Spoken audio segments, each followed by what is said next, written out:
এই সাইসুলামি বিবাহের কথা বইলা যাইয়া একটা ঘোড়া কিনছে আর একটা ওই টাকা দিয়া তরবারি কিনা বাজান গোসে ঘোড়ার উপরে সওয়ার হইয়া চইলা গেছে যুদ্ধের ময়দানে। এইভাবে মুখের মধ্যে সে বাজান একটা নেকাব পড়লো যেন তার চেহারা না চিনা যায়। যুদ্ধের মাঠের মধ্যে গেল, এই দিক থেকে আমার মায়ের নবীর দলের লোক, ওই দিক থেকে কাফেরের লোক। আমার নবীর দলে বাজান এই লোকটা এসে গেল, সবাই তার চেহারার দিকে তাকায় রইল, কিন্তু তার চেহারা তো বাজান নেকাব দিয়া বান্দা, চিনা যায় না কে। ও যুবকের দলেরা, এবার এই সাইসুলামি বাজান যুদ্ধের মধ্যে বাজান যুদ্ধ করা শুরু করে দিল। অনেক কাফেরদেরকে বাজান সে নিহত করে ফেলাইল। সাইসুলামি আর সহ্য করতে পারে না, সেই জায়গার মধ্যে তারে কাফেরেরা বেঈমানেরা আক্রমণ করা শুরু করে দিল। সাইসুলামিও মারা গেল। বাজান আমার মায়ের নবী যুদ্ধ শেষ হওয়ার পরে সমস্ত সাহাবায়ে কেরামের খোঁজ খবর নিল। আমার নবী যাইয়া দেখে রে একটা লোক এই জায়গার মধ্যে বাজান খন্ড খন্ড অবস্থার মধ্যে পড়ে আছে, মুখের মধ্যে নেকাবটা লাগানো। আল্লাহর নবী এই মুখের নেকাবটা খুলাইয়া তাকাইয়া দেখে রে এইটা আর কেউ না, এইটা হইল আমার নবীর সাইসুলামি।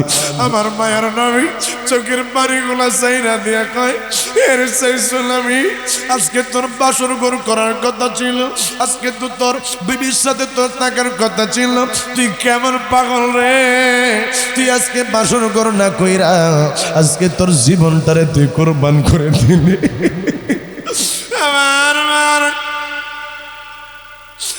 আমার পর্দারে শুনে বাবরে না, আমার মায়ের নবী সাইসুলামির লাশ নয়, আল্লাহর নবী কান্দে।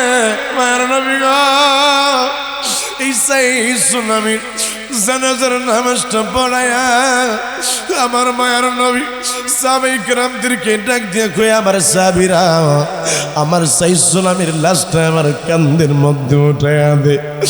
আমার মায়ের নবী এই সাইসুলামির লাশটা কান্দের মধ্যে লয়া বাবা এইভাবে পায়ের মধ্যে এইভাবে আঙ্গুলের মধ্যে পর দিয়া দিয়া আটে, যেমন সামনে মানুষ পিছনে মানুষ ডাইনে মানুষ। আমার নবী হাঁটতে পারে না।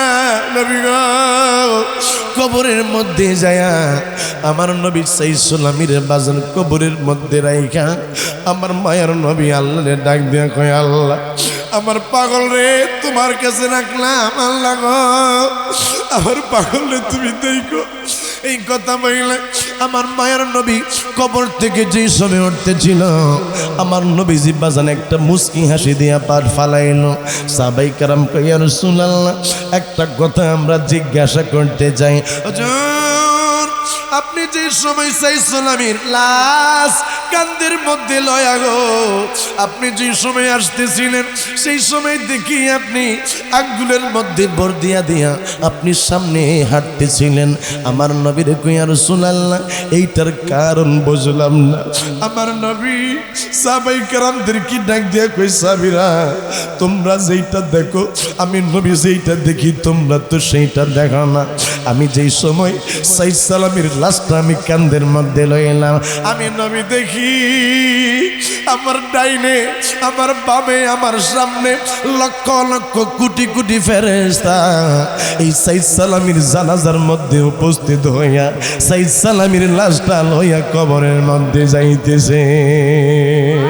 আমার মায়ের নবী ডাকে দিয়ে কয়, সামিরা রে আমি মায়ের নবী যে সময় আমার সাইসুলামির শোয়া আমি যে সময় উঠতেছিলাম আমি দেখি আকাশ থেকে হুর গেলমানের আসতেছে। একটা হুর ডাক দিয়া কই, সরে একটু শোন আমার স্বামীরে আমার কাছে দে।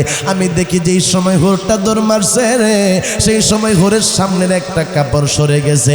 এই জন্য আমি মায়ের নবী মুস্কি হাসি দিয়া নিচের দিকে চেহারাটারে কইরা ফালাইছি। এই জন্য যুবক মনে রাখো, তুমি কোটি টাকার মালিক হইতে পারো, তুমি বড় সুন্দর মানুষ হইতে পারো, তুমি শিক্ষিত মানুষ হইতে পারো, কিন্তু আমার নবীর প্রেম যদি না থাকে, তোমার আমলনামার মধ্যে নামাজ রোজা হজ জিকির আজকার না থাকলে তোমার এই দুনিয়ার টাকা, তোমার বাড়িঘর, তোমার শিক্ষিত, তোমার ঐশ্বর্য, তোমার সৌন্দর্যের বিন্দু পড়তে পরিমাণ দাম নাই। কথা বলেন ঠিক কিনা? এই জন্য আমার মা বোনদেরকে যুবকদেরকে বলে যাব, আমলের জিন্দেগি গঠন করতে হবে, বেশি বেশি আমল করতে হবে। লাস্ট কথায় আমি বইলা যাই, আপনারা জানেন আমার প্রত্যেকটা কথার মধ্যে লাস্টে একটা কথা থাকে, মা বাবার খেদমত করা লাগবে। আজকে এইখানে আইসা কয় হুজুর সারনাত করলে ভালো লাগবে, মানুষগুলা দাঁড়ায় রইছে, জায়গা নাই। আজকে ইদ্রিস হোসেন আল কাদরির দেশের মানুষ পাগল থাকে, বিদেশের মানুষ আমি গুনাহগারের জন্য পাগল। কি জন্য পাগল? এই জায়গার মধ্যে বসেছি একটা মাত্র দোয়া লয়া, আমার মা আমার জন্য দোয়া করছে রে। এই জন্য যেই জায়গার মধ্যে আমি গুনাহগার যাই, কই হুজুর এখন নোট করেন আগামী বছর কোন দিন আসবেন, বইলা যান বাজান, আল্লাহ মাফ করুক, এইটা অহংকার তাকাম্বরের কিছু না। আমার মাই দোয়া করছে, বাবা আজকে তো মা নাই, কিন্তু মার দোয়া ঠিকই কাজে লেগে গেছে। মনে রাখবেন, আপনারা যদি দুনিয়ার মধ্যে ভালো কিছু করতে চান, তাইলে মা বাবার সন্তুষ্ট করবেন। আমার আল্লাহ মা বাবার দোয়া আপনারে ওলি আল্লাহ বানায়া দিব। আলহামদুলিল্লাহ, শুকর আলহামদুলিল্লাহ। জাগির দিগলিয়া পূর্বপাড়া বাইতুন নূর জামে মসজিদ ভবন নির্মাণ উপলক্ষে আজিমুসান ও আজদার মাহফিলের সম্মানিত সভাপতি জনাব আলহাজ হাফিজ মাওলানা মোহাম্মদ সিরাজুল ইসলাম খান সাহেব, উপস্থিত আজকের মাহফিলের সম্মানিত প্রধান অতিথি জনাব মোহাম্মদ আবুল বাশার খান সাহেব, MD Manikganj builders and properties limited Dhaka.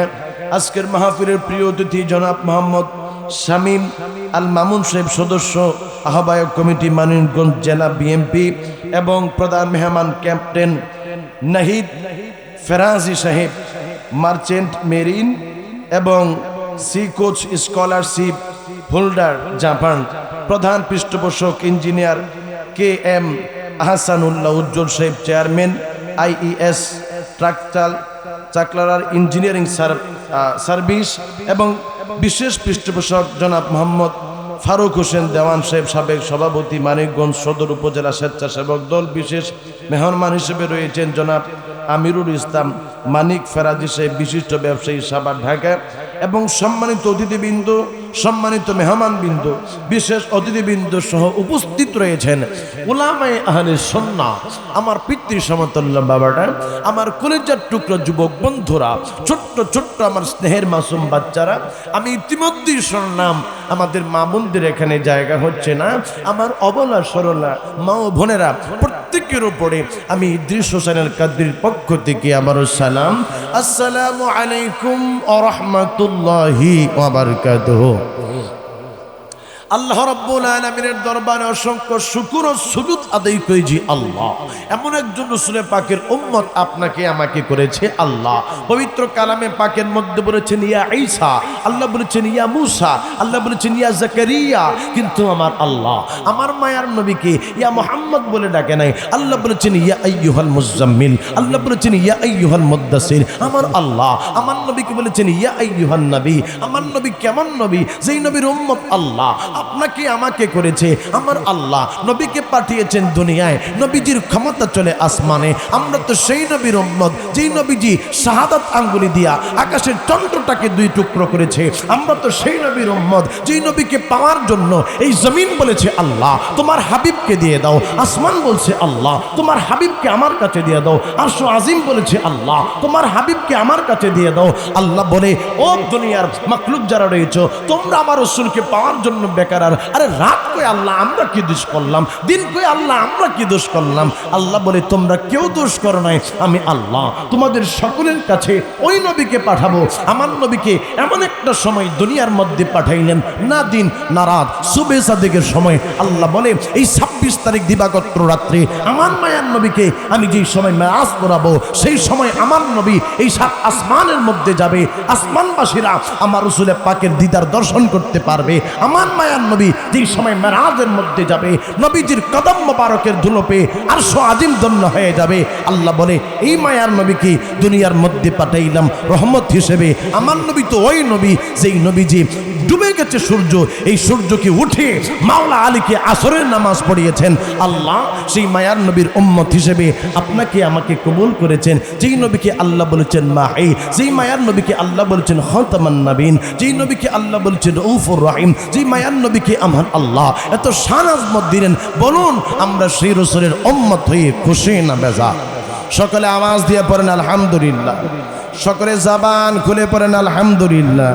বাবা আমরা তো আজকে মাহফিলের মধ্যে এসেছি, আজকে এত এত মানুষ, আপনারা গভীর রজনী, শীতের রজনী, এখন আপনারা বাসার মধ্যে শুয়া ঘুমাইতে পারতেন, কিন্তু মাহফিলের মধ্যে কেন এসেছেন? আপনার ভিতরে একটা টেন্ডেন্সি আসছে, আপনার ভিতরে একটা ফিকির আসছে, জীবনে তো কত সময় কাটাইলাম, জীবনে তো কত গুনার কাজ করলাম, জীবনে তো কত সময় নামাজ ফাঁকিবাজি করলাম, জীবনে তো কত সময় কত কাজ করে ফেললাম, যে কাজগুলো আমার করা ঠিক হয়নি। আজকে একটু মাহফিলের মধ্যে যাই, দেখি আমার আল্লাহ আমাকে দয়া করে কিনা, দেখি আমার আল্লাহ আমার জীবনের গুনাহ মাফ করে কিনা, দেখি আমার আল্লাহ আমার মিজানের পাল্লা ভারী করে কিনা। আহা, আমার আল্লাহ তো ওই আল্লাহ যে আল্লাহ বলছেন না তাক না তুমি রহমাতিল্লাহ, বান্দা তুমি আমি আল্লাহ পাকের রহমত থেকে নৈরাশ হইও না। আজকে যারা আপনারা নিয়ত করে এসেছেন, নিয়াতুল মুমিনিনা খায়রুম মিন আমালিহি, বান্দার নিয়ত আমল থেকে উত্তম, নিয়ত করেছেন আমার আল্লাহ আপনার মিজানের পাল্লাকে বাড়ি করে দিয়েছেন। চিৎকার মেরে কন্যা সুবহানাল্লাহ, আরেকটা আওয়াজ দিয়ে কন্যা সুবহানাল্লাহ। আমার বাবারা আমি আলোচনা করব অল্প, কারণ শীতের রজনী বেশি গভীর রাত পর্যন্ত আলোচনা করলে বাজান ফজরের নামাজ কাজা হওয়ার সম্ভাবনা আছে। বন্ধু আপনারা আমরা দুনিয়ার মধ্যে আইলাম, আমার আল্লাহ দুনিয়ার মানুষদেরকে ঘোষণা দিয়া কয়, আরে দুনিয়ার মানুষেরা তোমরা দুনিয়ার মধ্যে থাকতে পারবা না, আবার আমি আল্লাহর কাছে আসতে হবে। আপনি যদি জিজ্ঞাসা করেন আল্লাহ কি জন্য দুনিয়ার মধ্যে পাঠাইলেন, আল্লাহ আমি বিবাহ শাদী করলাম, আল্লাহ আমি কামাই রোজগার করে বিল্ডিং করলাম, আমার সন্তানাদি আছে গো, আল্লাহ আমার নাতি নাত করাচ্ছি, আল্লাহ কি জন্যই আবার আমার দুনিয়া থেকে চইলা যাইতে হবে? আপনার প্রশ্ন থাকতে পারে কি জন্য আল্লাহ আমারে বানাইলো? আল্লাহ কই খালাকাল মাউতা ওয়াল হায়াতা লিয়াবলুয়াকুম আইয়ুকুম আহসানু আমালা। আমি আল্লাহ তোমাদেরকে দুনিয়ার মধ্যে জীবন দিয়া পাঠাইলাম, আবার তোমাদের কাছে মৃত্যু দিব। আমি আল্লাহ দেখতে চাই কোন বান্দাটা আমি আল্লাহ পাকের বেশি ইবাদত বন্দেগী করে। বন্দরে আমার আল্লাহ কই ইন্নাকা মাইয়িতুন ওয়া ইন্নাহুম মাইয়িতুন, ইয়া রাসূলুল্লাহ তাদের কাছেও আমি আল্লাহ মৃত্যু দিছি, আপনি রাসূলে পাকের কাছেও মৃত্যু আসবে। এই জন্য বন্ধু আজকে যারা মাহফিলের মধ্যে বসেছেন একজন মানুষ নাই যার কাছে আজরাইল আসবেন। বাবা গো ওই আজরাইল কেমন আজরাইল, যে আজরাইল দেখলে বাজান মানুষ প্রস্রাব পায়খানা কইরা দেয়, মানুষের জ্ঞান থাকে না। বন্ধু ইমাম গাজ্জালি রাহমাতুল্লাহি আলাইহি তিনি একটা সুন্দর একটা গল্প বলতেছিলেন।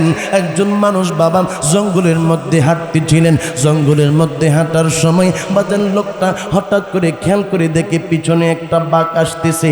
ইমাম গাজ্জালি বলেন ওই লোকটা পিছনের দিকে তাকায়া দেখে একটা বাঘ, এই বাঘটা দেখারে মা লোকটা সেই সময় দৌড় মারছে বাঘের থাবার থেকে বাঁচার জন্য, বাঘের কাছ থেকে তার জীবনটাকে রক্ষা করার জন্য।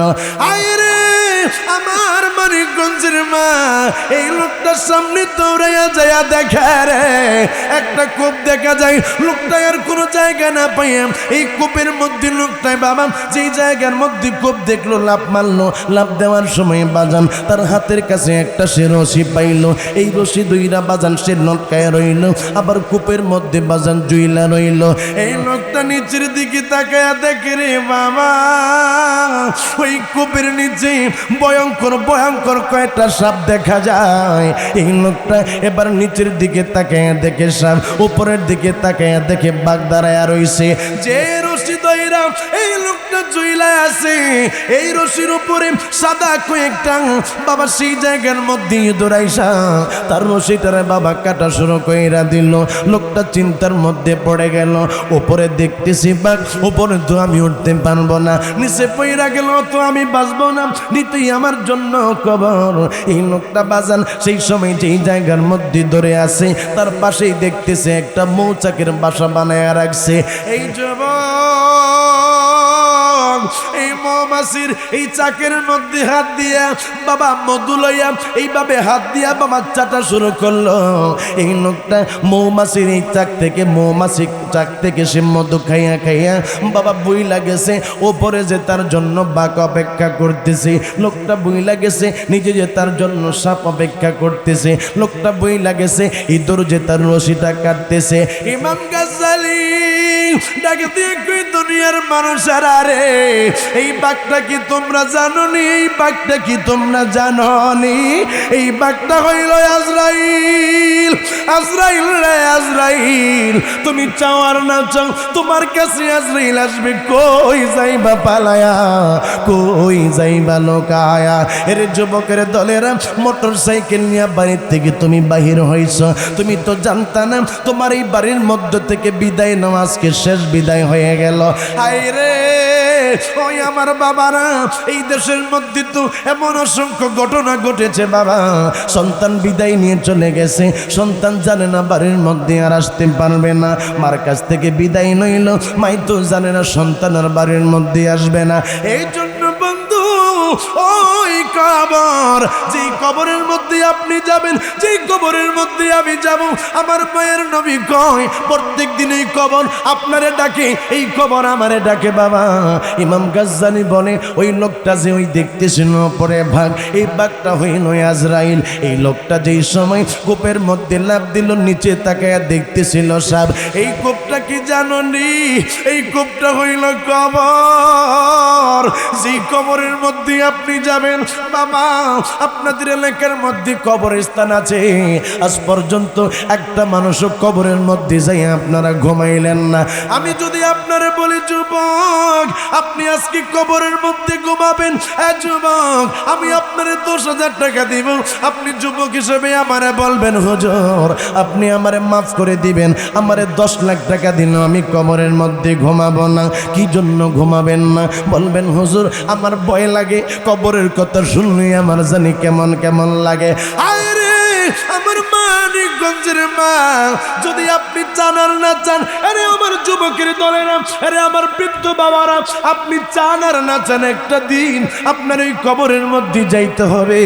ইমাম গাজ্জালী বলে ওই কবরটা হইল সাপ বিচ্ছুর জায়গা। কেমন সাপ বিচ্ছুর জায়গা? আমার আল্লাহ ওই কবরের মধ্যে 99টা সাপ রেখা দিছে। বন্ধুরে ওই কবরের যে সাপ, এমন সাপ আপনারা জানেন না। এই সাপ যদি বাজান দুনিয়ার দিকে শ্বাস নিঃশ্বাস ফালাইতো, এই দুনিয়ার মধ্যে কোনো তরুণতা, কোনো গাছপালা, কোনো কিছু জন্মাইতো না। এখানে আপনারা ধরেন হাজার কানে অডিয়েন্স রয়েছেন, আরে আপু এখন এই জায়গার মধ্যে ধরেন রাসেল পাইপার নামের একটা সাপ যদি আইসা যায়, সবাই সবার মতো দৌড়াইয়া চলে যাবেন।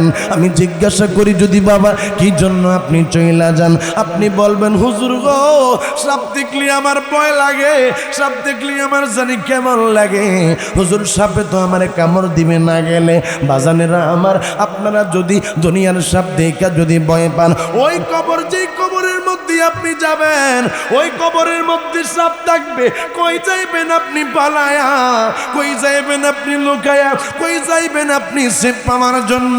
এই জন্য বাবা ওই কবরের আযাব থেকে যদি মাপ পাইতে চান, তাইলে আমার আল্লাহ পাকের কথা শোনা লাগবে, তাইলে আমার আল্লাহর হুকুম মানা লাগবে, তাইলে আমার নবীর আদর্শ ধরা লাগবে। জবানটা খুলে একবার আওয়াজ দিয়া বলতে হবে ঠিক কিনা? এই আমার যুবকের দল, আমি যুবক তুমি যুবক, আজকে আমি তাকাইয়া দেখি এই অডিয়েন্স ম্যাক্সিমাম যুবক, সকলে একটা আওয়াজ দিয়ে আজকের আওয়াজ যেন বাজান আমার আল্লাহ পাকের আরশ আজিম পর্যন্ত পৌঁছায়। এই রকমের একটা আওয়াজ দিয়া কও না আল্লাহু আকবার। আরেকটা আওয়াজ দিয়া কও আল্লাহু আকবার। চিৎকার মেরে কও আল্লাহু আকবার। সংসার সংসার কইরা ববে গো, করনি না বন দেগি, কিভাবে কাটাইবি মনরে কবরের জিন্দেগি রে। ওরে জীবন গোনাই গোনাই গেল রে, বলেন ওরে জীবন গোনায় গোনায় গেল। যুবকরা আমার সাথে একটু আওয়াজ দেওয়া লাগবে। এই তো কয়েকদিন আগে 31st নাইট গেল, এই তো কয়েকদিন আগে অনেকে কনসার্টের মধ্যে গিয়েছো, অনেকে গানের মধ্যে গিয়েছো, শিল্পীর সুরে তুমি সুর মিলিয়ে তুমি গান গিয়েছো, তুমি নেচেছো, তোমার তো গুনাহের পাল্লাটা বাড়ি হয়ে গেছে। আজকে একটু কবরের গান গাও, আজকে একটু নবীর শান গাও, আজকে একটু মাওলার জিকির করো, দেখবা তোমার মিজানের পাল্লা বাড়ি হয়ে যাবে। দেখবা আমার আল্লাহ দয়া করে তোমার তামাম জীবনের গুনাহগুলোকে ক্ষমা করে দিবে। জবান খুলে কম না আমিন, চিৎকার মেরে কোন আমিন। সংসার সংসার কইরা ববে গো, করলি না বন দেগি,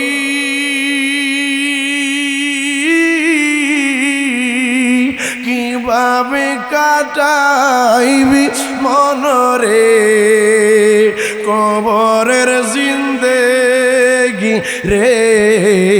ওরে জীবন গোনায় গোনায় গেল রে, বলেন ওরে জীবন গোনায় গোনায় গেল রে। নিঃশ্বাসের বিশ্বাস কইরা গো, বাদলাম বাড়ি ঘর, কোন দিন জানি আজরাইল সারে সবই করে পর রে। ওরে জীবন গোনায় গোনায় গেল রে, বলেন ওরে জীবন গোনায় গোনায় গেল রে। ধন সম্পদের মায়ায় পয়রা গো, ডাকনি না মাওলারে, কি জানি কি হবে উপায় গো, অন্ধকার কবরে রে। ওরে জীবন গোনায় গোনায় গেল রে। একটা আওয়াজ দিয়ে গোনা আল্লাহু আকবার। হযরত ইমাম গাজ্জালী ডাক দিয়ে কইটা হইল ওই কবর তোমরা তো জানো না। ওই যে আমি রশিটার কথা তোমাদেরকে বললাম, এই রশিটা হইল তোমাদের হায়াত, এই হায়াতের বাজেটটা তোমরা ধরে চইলা আসো।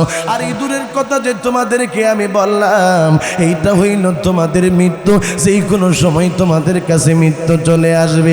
এই জন্য বন্ধু, একজন মানুষ এই জায়গার মধ্যে আমরা বসি নাই যার কাছে আমার আল্লাহ আজরাইল পাঠাই নাই।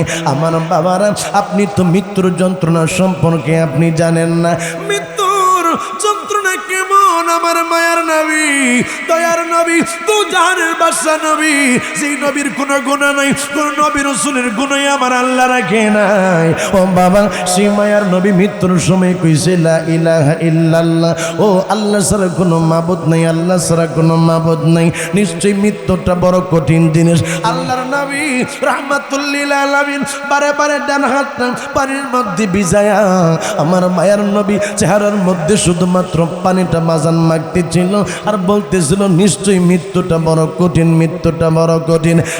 বন্ধু, আমার মায়ার নবী, যেই নবীর কোনো গুনাহ নাই, আমার মায়ার নবীর যদি এমন কষ্ট হয়, এমন যন্ত্রণা হয়, তাইলে আপনার কেমন যন্ত্রণা হইতে পারে। হযরত মুসা কালিমুল্লাহ রে আমার আল্লাহ জিগাইল, মুসা আপনি তো আল্লাহ পাকের পয়গম্বর, আপনি তো আমার পয়গম্বর, আপনি তো আমার নবী, আপনার কাছে আমি জানতে চাই আপনি মৃত্যুটারে কি রকমের অনুভব করেছেন।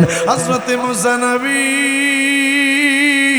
ডাকে দিয়ে কই, আল্লাহ তুমি যদি একটা পাখিরে একটা গরম তেলের মধ্যে ছাইরা দাও, এই পাখিটা উড়তেও পারে না, আবার মরেও না, উইরাও যায় না, আবার মরে না, শুধু ছটফট ছটফট ছটফট করে। আমার কাছে মৃত্যুর যন্ত্রণাটা এই রকমের মনে হয়েছে।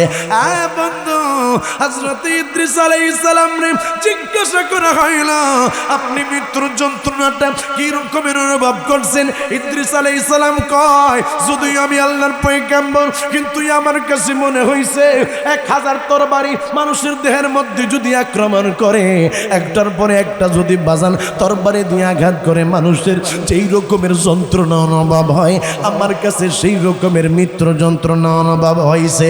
আরে আমার মানিকগঞ্জের বাবারা রে, যদি নবী রাসূলেরা মৃত্যুর যন্ত্রণা এই রকমের অনুভব কইরা থাকে, তাইলে আপনারা আমার মৃত্যুর যন্ত্রণাটা কি রকমের অনুভব হইতে পারে? নবী না, এই খ্রিস্টান লোকটা তার গোটা পরিবারের সবাই লইয়া কালেমা পড়ে মুসলমান হয়ে গেছে।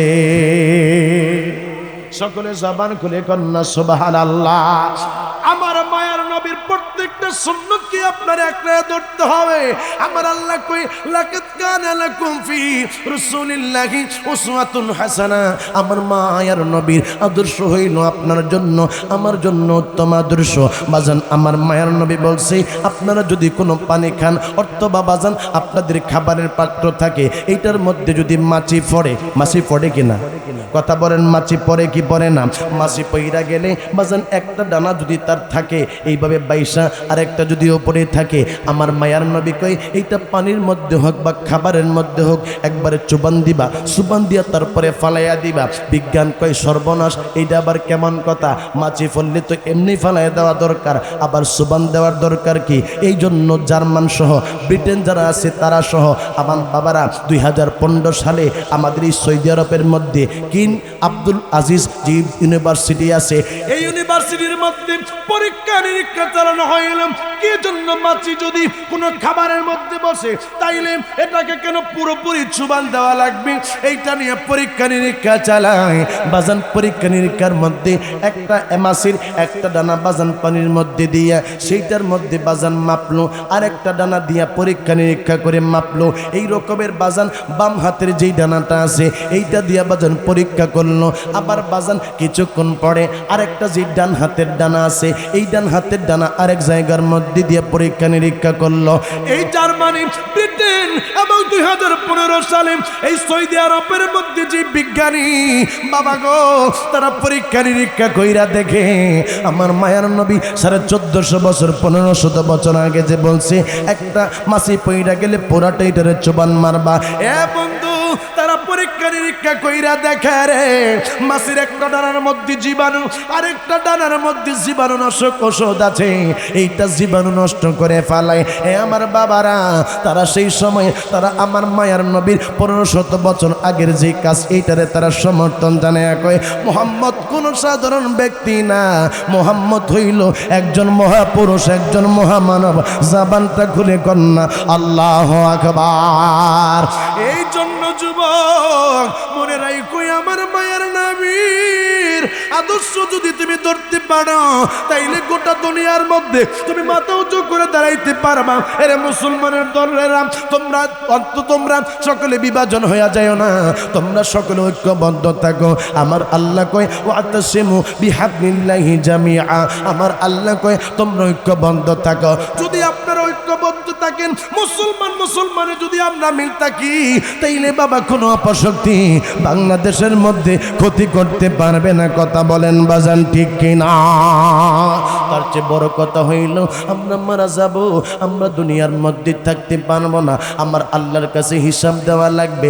আমার আল্লাহ কই ফামাইয়া আমাল মিথকালা যাররাতিন খায়রান ইয়ারা। তোমার সেই দুনিয়ার মধ্যে তুমি ছোট্ট ছোট্ট আমলগুলা করছো, এই আমলগুলা গো হাসরের ময়দানে আমার আল্লাহ দেখাইব। বাবা গো কেমন করে আপনাদেরকে আমি বুঝে যাই, ওই জাহান্নাম বড় কঠিন জায়গা, যেই জাহান্নামের মধ্যে বাজান আযাব আর আযাব আমার আল্লাহ রাখছে। মানুষ ওই জাহান্নামের মধ্যে যাওয়ার পরে শুধুমাত্র যন্ত্রণা যন্ত্রণা যন্ত্রণা পাবে একটা মুহূর্তের জন্য। আমার আল্লাহ ওই জাহান্নামের মধ্যে আরাম রাখে নাই। বাজান আরাম কেমনে রাখবে? ওই জাহান্নামের মধ্যে যে ফেরেশতাগুলো আছে এই ফেরেশতাগুলো বাজান শুধু মারধর করতে থাকবে, একটা মুহূর্তের জন্য বাজান তারা জিরাইবে না। এই সময় বাজান মানুষগুলা সবাই বলবে আমারে পানি দাও, আমারে পানি দাও। পানির জন্য মানুষ বেকার হয়ে যাবে। এমন সময় ওই বান্দা যারা জাহান্নামের মধ্যে যাবে তাদের জন্য গরম পানি আনবে বাবা। ওই গরম পানি খাওয়ার কারণে তাদের এই মুখ থেকে বাজান এই যে তার ভিতরে যে নারী বড়িগুলো আছে এই নারী বড়িগুলো বাজান পায়খানার রাস্তা দিয়ে বাহির হয়ে যাবে। এই লোকটা মারা যাবে, আবার তারে জীবিত করা হবে, আবার তার এইভাবে আগুনের মধ্যে জ্বালাইতে থাকবে। সে বলবে পানি পানি রে পানি দাও। এমন সময় তার জন্য বাবা আবার পোষ আনা হবে, তারে বাজান পোষ খাওয়ানো হবে, আবার তার যন্ত্রণা দেওয়া হবে, আবার সে বলবে আমারে পানি দাও। আবার তার জন্য বাজান পচা রক্ত আনা হবে, সেইগুলা তার জন্য খাওয়ানো হবে। এরে বাবা সামনে তো রমজান মাস আসতেছে, আপনি তো রমজান মাসে রোজা রাখবেন না। যারা রমজান মাসে রোজা রাখবেন না তাদেরকে বাজান ওই হাসরের ময়দানে বাজান আপনার যখন জাহান্নাম ফয়সালা হবে ওই জাহান্নামের জায়গার মধ্যে আপনারে বাজান গরম পানি পান করানো হবে, আপনাদের সেই সময় পুষ খাওয়ানো হবে, আপনাদের সেই সময় রক্ত খাওয়ানো হবে। এই জন্যই আজকে আমরা আল্লাহরে বলি আল্লাহ, চিৎকার মেরে কোন আল্লাহ, আরেকটা আওয়াজ দিয়ে কোন আল্লাহ, জবান খুলে কোন আল্লাহ, আমাদের জীবনের গুনাহগুলা মাফ করে দাও। সকলে বলেন না আমিন। আল্লাহ আমাদের মা বাবার জীবনের গুনাহ মাফ করে দাও।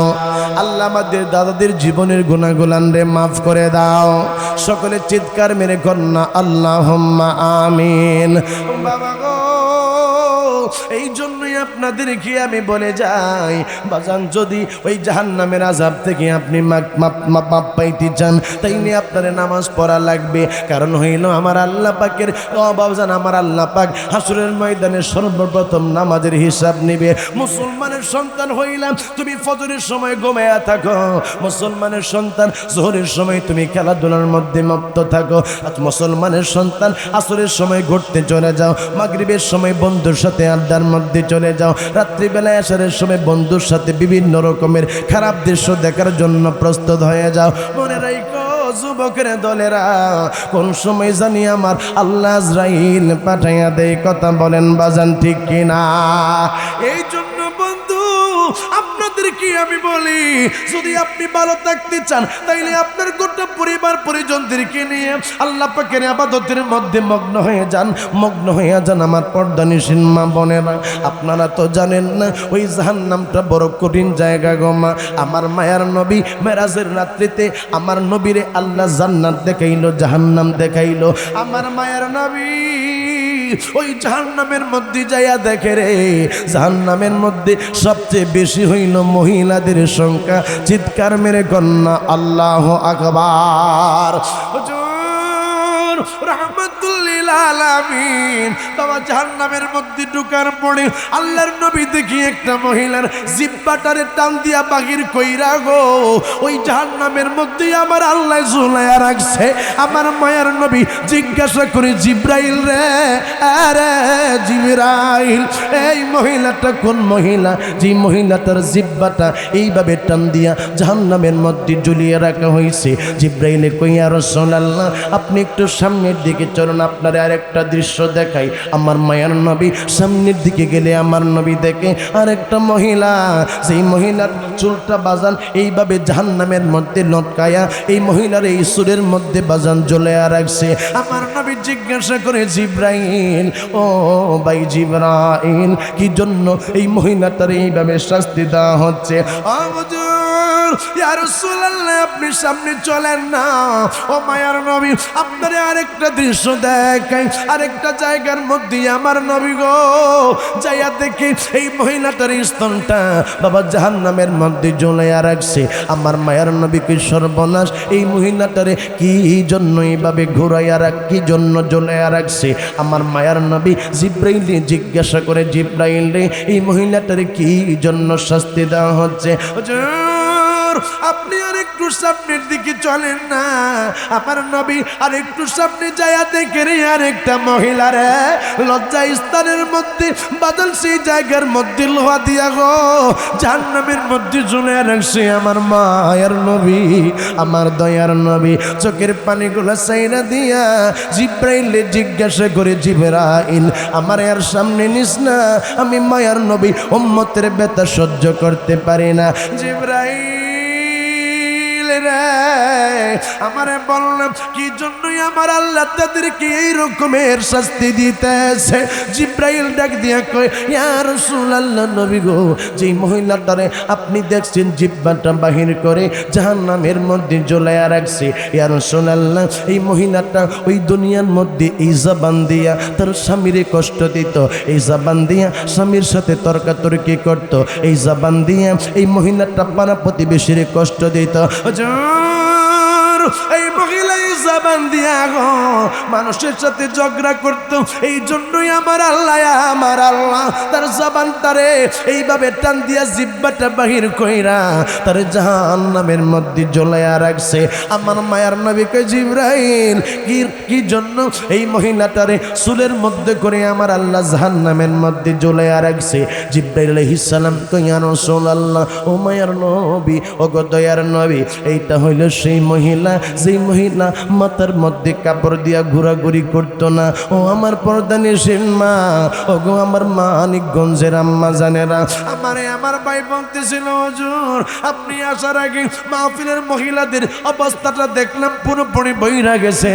আমার বাবারা আজকে তো পুরুষের সংখ্যা আপনারা কম না, আপনাদেরকে আমি বইলা যাই আপনার স্ত্রীকে, আপনার সন্তানকে, আপনার মাকে পর্দার মধ্যে রাখতে হবে।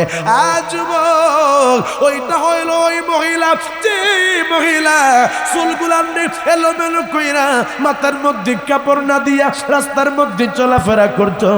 এই মহিলাটারে এই জাহান্নামের মধ্যে এই রকমের শাস্তি দেওয়া হচ্ছে। আমার মায়ার নবী কয় জিবরাইল রে, ও রে জিবরাইল, এই মহিলাটা কোন মহিলা যেই মহিলাটার স্তনটা জাহান্নামের মধ্যে আমার আল্লাহ জ্বলায়া রাখছে? ও মায়ার নবী গো, এইটা হইল ওই মহিলা যেই মহিলা বুকের মধ্যে কোনো কাপড় চোপড় রাখতো না, যেই মহিলাটা বুকটারে খোলা রাখতো, কোনো রকমের অন্য ব্যবহার করতো না। পর্দানি সিনেমা একটা বারো চিন্তা কইরা তুমি দেখলা না 60 বছর 70 বছরের জিন্দেগি, এই জিন্দেগি দিয়ে তোমার কি হইব? তুমি তো কবরের মধ্যে যাইবা, তুমি তো জান্নাত বা জাহান্নামের মধ্যে যাইবা, যেই জায়গার মধ্যে বাজান তোমার জন্য নির্দিষ্ট কোনো সময় সীমা থাকবে না।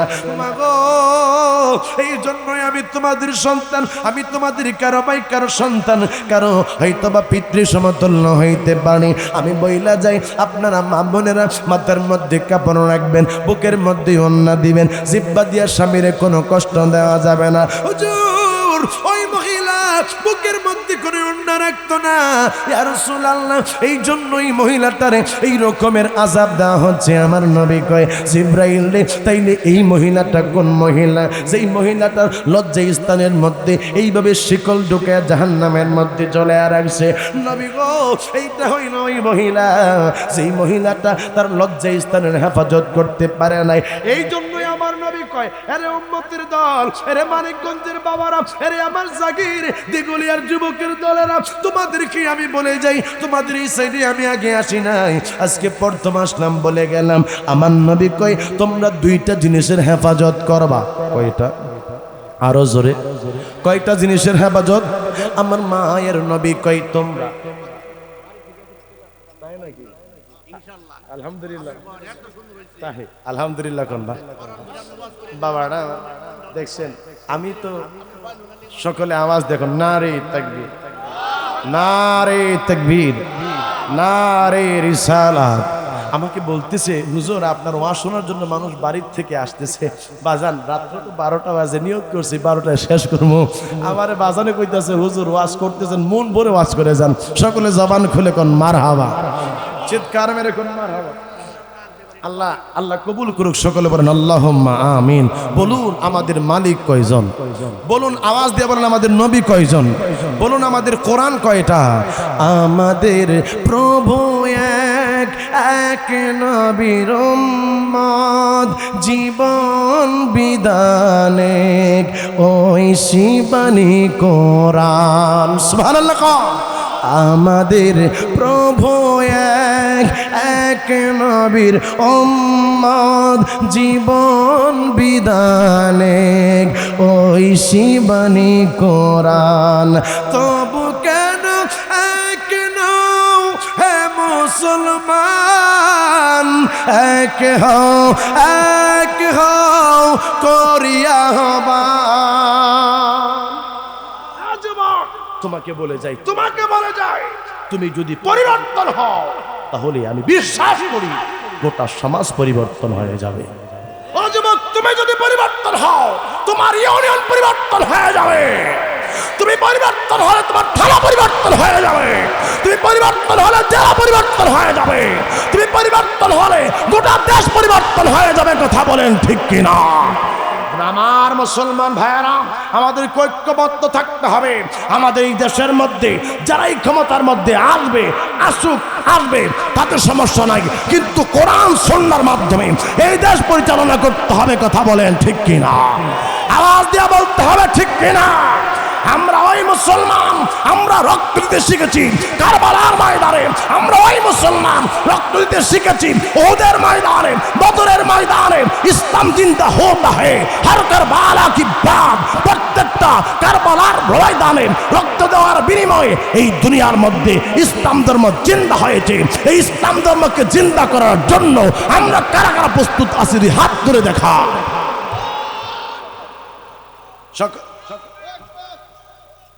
আল্লাহু আকবার।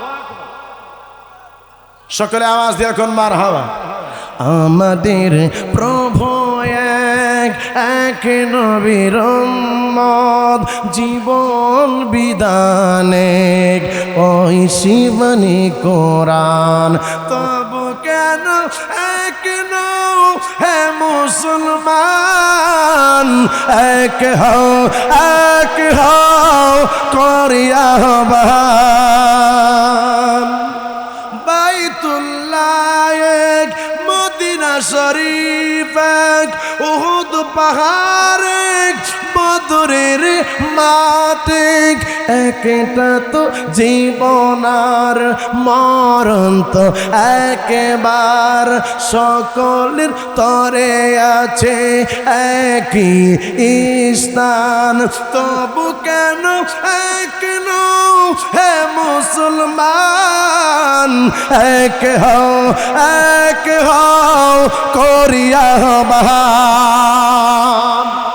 সকলে আওয়াজ দিয়ে এখন আল্লাহুম্মা আমিন। আমার নবী বলে, জিব্রাইল ওই মহিলাটা কোন মহিলা ইয়া রাসূলুল্লাহ? ওই মহিলাটা সেই মহিলা যেই মহিলা লজ্জা স্থানের হেফাজত করে না। যুবক, আমি তোমাকেই বলতেছি, তোমাকেই বলতেছি। আমার নবী বলেছে যে মানুষ দুইটা জিনিসের হেফাজত করবে। কয়টা বলুন না? কয়টা? দুইটা জিনিসের হেফাজত যেই মানুষ করবে, আমি রাসূলুল্লাহ ঘোষণা দিয়ে দিলাম, আমি রাসূল তার জিম্মাদার, আমি নবী তাকে সুপারিশ করব, আমি নবী তাকে জান্নাতে নেব। ইয়া রাসূলুল্লাহ, ইয়া হাবিবাল্লাহ, ওই দুইটা জিনিস কি? আমার নবী বলে দুইটা জিনিস হচ্ছে, একটা হচ্ছে দুই চোয়ালের মধ্যবর্তী স্থান জিহ্বা, যেই মানুষটা কটু কথা বলে না, যেই মানুষটা বেফায়েশ কথা বলে না, যেই মানুষটা এই জিহ্বার হেফাজত করে, ওই মানুষটার জিম্মাদার আমি রাসূলে পাক। আরেকটা জিনিস হইল এই দুই মধ্যবর্তী স্থান, লজ্জা স্থান। এই দুইটা জিনিসকে যে মানুষ আঁকড়ে ধরবে, হেফাজত করবে, আমি নবী কথা দিলাম ওই মানুষটাকে সুপারিশ করে আমি রাসূল জান্নাতের মধ্যে নিয়ে যাব। সকালে আওয়াজ দিয়ে এখন না সুবহানাল্লাহ। তাইলে বলুন, আমাদের এই দুইটা জিনিস হেফাজত করার দরকার আছে কিনা? সকলে জবান খুলে বলেন, এই দুইটা জিনিসের হেফাজত দরকার আছে কিনা? আমার বাবারা, আমার মায়ার নবী বলতেছে, তাইলে এই জন্য এই মহিলাকে শাস্তি দেওয়া হচ্ছে। ইয়া রাসূলুল্লাহ, হ্যাঁ, এই জন্য এই মহিলাকে শাস্তি দেওয়া হচ্ছে। এই জন্য আমার মানিকগঞ্জের মা বোনদেরকে বলবো, মা ও মা, এই দুনিয়াতে থাকতে পারবো না, কয়েকদিনের দুনিয়াদারি মা, চলেতে যাব মা, মরার আগে মরতে হবে। মনে রাখবেন, আদ-দুনিয়া সিজনুল মুমিনি ওয়া জান্নাতুল কাফির। এই দুনিয়াটা হইল যারা ঈমানদার তাদের জন্য জেলখানা। কারণ কি? জেলখানা কি জন্য? কারণ একটা ঈমানদার ইচ্ছা করলে সুদ খাইতে পারে না, ইচ্ছা করলে মদ খাইতে পারে না, ইচ্ছা করলে সে বেফায়েশ কাজ করতে পারে না। আর যারা কাফির তাদের জন্য হচ্ছে বালাখানা। তারা ইচ্ছা করলে শরাব খাইতে পারে, ইচ্ছা করলে জানা করতে পারে, ইচ্ছা করলে ঘুষ খাইতে পারে। মনে রাখবেন, যারা আমার নবীকে ভালোবাসে, যারা ইসলামের অনুসারী রয়েছে, তারা কখনো কখনো সুদের দিকে যাইতে পারে না, তারা ঘুষের দিকে যাইতে পারে না, মিথ্যা কথা বলতে পারে না। আমরা তো সেই নবীর উম্মত যেই মায়ার নবীর জীবনে কখনো কোনোদিন মিথ্যা কথা বলে নাই। আমার নবী তো সেই নবী জীবনে কোনোদিন ওয়াদা পর খেলাপ করে নাই। আমরা তো সেই নবীর উম্মত যেই নবী কখনো কথা দিয়ে কাউকে কষ্ট দেয় নাই। এই যুবক মনে রাখতে হবে, তোমার এই জবানটার মধ্যে আমার আল্লাহ এমন কিছু জিনিস রেখেছে, মনে রাখবা 100 কোটি টাকা দিয়া যেটা সম্ভব না হয়, এই মুখের জবান দিয়া সেইটা সম্ভব হয়ে যায়। কথা বলেন ঠিক কি না? আপনি একজন মুসলমানকে দেখেছেন, আপনার একজন ভাইকে দেখেছেন, আপনি দেখার পরে আপনার যদি চেহারাটা মলিন করে থাকেন, চেহারাটা যদি কালো করে থাকেন, বাজান এই লোকটার মন মানসিকতা ভালো, সে আসছে আপনার সাথে কথা বলবে, আপনার এই চেহারা দেখে বাজান সে আর আপনার কাছে যাবে না। আর যদি আপনি হাস্যোজ্জ্বল চেহারা নিয়ে থাকেন, আপনি যদি হাসেন, তাইলে দেখবেন আপনার সে ভাই আপনাকে সালাম দিয়ে আপনার সাথে মুসাফা করবে। মনে রাখবেন, মানুষের এই মুখের মধু দিয়ে দুনিয়াটা জয় করা যায়। আমার নবী তো সেই নবী যেই নবীর কাছে গেলে, নবীর কথা শুনলে, নবীর কাছে বসলে মানুষটা আমার নবীর প্রেমে পড়ে যাইতো। জোরে কন্যা সুবহানাল্লাহ। মানুষ যখন, ও বাবা কেমনি আপনাদেরকে বোঝাই, নবী তো আসছে আপনাকে আমাকে জান্নাতে নেওয়ার জন্য। আমরা তো সেই নবীর উম্মত যেই নবী বলেছে, ও উম্মতের দলেরা, ও উম্মতের দলেরা, তোমরা বেশি বেশি জাহান্নামের আগুন থেকে পানা চাও। আমি নবী যেহেতু এসেছি, তোমাদেরকে আরেকটা কথা বলে দিই, তোমরা গুনাহ করেছো, গুনার কথা চিন্তা করতেছো, আমি নবী আছি, আমি রাসূলুল্লাহ, তোমাদেরকে সুপারিশ করব, তোমাদের কোনো চিন্তা নাই। আমি নবী, মায়ার নবী, তোমাদের জন্য রয়েছি। তোমরা হাসরের ময়দানে আমি রাসূলের পাকের দলভুক্ত যারা রয়েছে, আমি তাদেরকে সুপারিশ করে জান্নাতের মধ্যে নিয়ে যাব। অবাজান, আমার মায়ার নবী তো ওই নবী যেই নবীর কথা শুনে দুনিয়ার মানুষগুলা পাগল হয়ে যাইত। মানুষ যখন আমার রাসূলের পাকের কাছে আসতো, নবীজির চেহারা দেখলেই মানুষ আমার নবীর প্রেমে পড়ে যাইত।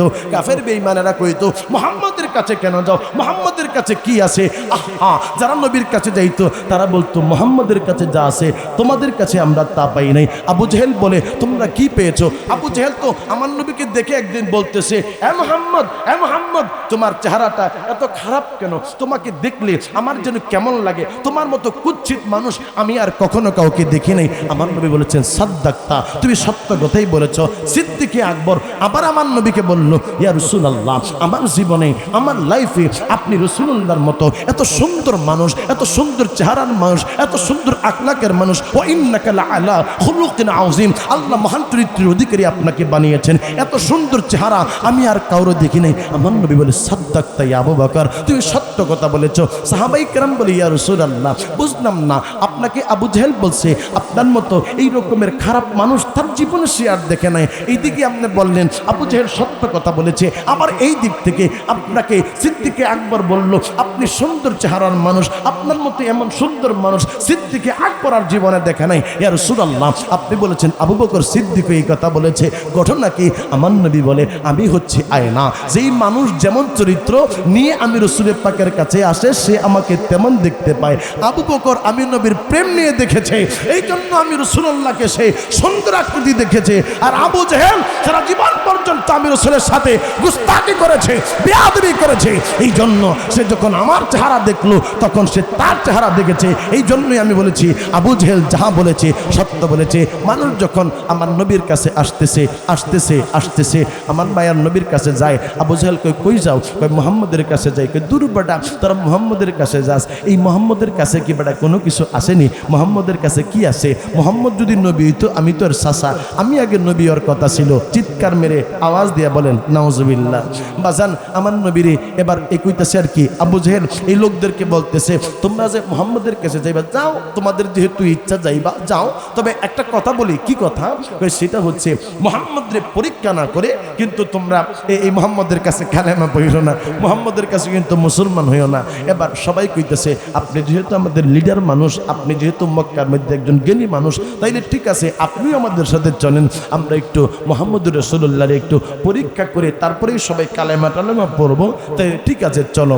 হ্যাঁ, আবু জেহেল সহ বাজার সকলে কাফের বেঈমানেরা যারা আছে সবাই মিলনা আমার নবীর কাছে গেছে, যাইয়া বলতেছে মুহাম্মদ, সকলে পড়েন সাল্লাল্লাহু আলাইহি ওয়াসাল্লাম। চিৎকার মেরে কন্যা আল্লাহু আকবার। আমার মায়ার নবী কই, চাচা কি জন্য আপনি আমারে ডেকেছেন? বাতিজান আমি এসেছি, তুমি যদি আজকে আমার একটা প্রমাণ দিতে পারো তুমি আল্লাহর পয়গম্বর, তুমি আল্লাহর নবী, তাইলে আমি তোমার কাছে কালেমা পড়ব। শুধু আমি কালেমা পড়ব না, আমার সাথে যারা আছে তারাও কালেমা পড়ে মুসলমান হয়ে যাবে। আমার মায়ের নবী কই চাচা, চাচা গো ও চাচা, আপনি কি প্রমাণ দেখতে চান? আবু জেহেল ওই জায়গার মধ্যে তাকে দেখে একটা পাথর বাজান, ওই পাথরটারে দেখা আবু জেহেল মনে মনে চিন্তা করলো, আমি পাথর থেকেই তার একটা আজকে মজা দেখতে চাই। বন্ধু আবু জেহেল আমার মায়ের নবীর ডাক দিয়ে কয়, আরে মুহাম্মদ তুমি কি পারবানি এই যে পাথর আছে এই পাথর থেকে একটা গাছ উৎপন্ন করে দেখাইতা? তুমি যদি একটা পাথর থেকে একটা গাছ উঠাইয়া দেখাইতে পারো, আজকে কথা দিলাম তোমার কাছে কালেমা পড়ি মুসলমান হয়ে যাও। আমার মায়ের নবী আবু জেহেল ডাক দিয়ে কই চাচা, আমি তো আপনাকে এটার প্রমাণ দিতে পারবো, কিন্তু এটার ক্ষমতা আমার না, ক্ষমতা হইল আমার আল্লাহর। আবু জেহেল কই ঠিক আছে, তোমার আল্লাহর ক্ষমতাই তুমি এইটা কাজটা করে আমারে দেখাও। পাথর থেকে একটা বৃক্ষ তুমি উঠাইয়া যদি দেখাইতে পারো, তাইলে কালেমা পড়ে মুসলমান হয়ে যাব। আমার মায়ের নবী কই আল্লাহ, ও আল্লাহ, এখন তো আবু জেহেল বলতেছে পাথর থেকে একটা গাছ ওঠানোর জন্য। আবু জেহেল কই শোনো, শুধু গাছ উঠাইলে হবে না, এই গাছের মধ্যে 6টা ডাল থাকতে হবে। কয়টা? 6টা ডাল থাকতে হবে, প্রত্যেকটা ডালের মধ্যে 100 কইরা পাতা থাকতে হবে। আর এই ডালের মধ্যে একটা পাখি বৈশা বৈশা সেই জায়গার মধ্যে কুহু কুহু করতে হবে। এই রকমের মজা তোমার দেখাইতে হবে। আমার নবী ডাক দিয়া কই চাচা, আপনি চিন্তা কইরেন না, আমার আল্লাহ সবই পারে। সকলে আওয়াজ দিয়া কন্যা আল্লাহু আকবার। বলুন হায়াতের মালিককে, বলুন সব ক্ষমতার মালিককে। আমার আল্লাহ আমার মায়ের নবীর ডাক দিয়ে কই, ইয়া রাসূলুল্লাহ আপনি শুধু পাথরের একটা হুকুম দেন, দেখবেন পাথর এই জায়গা থেকে একটা গাছ উৎপন্ন করে দেখাবে।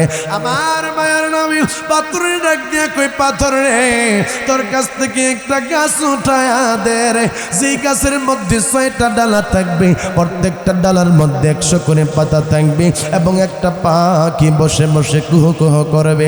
এই কথাটা বলতে দেরি রে, ওই পাথর থেকে আমার আল্লাহ সাথে সাথে একটা গাছ উঠাইতে দেরি করে না।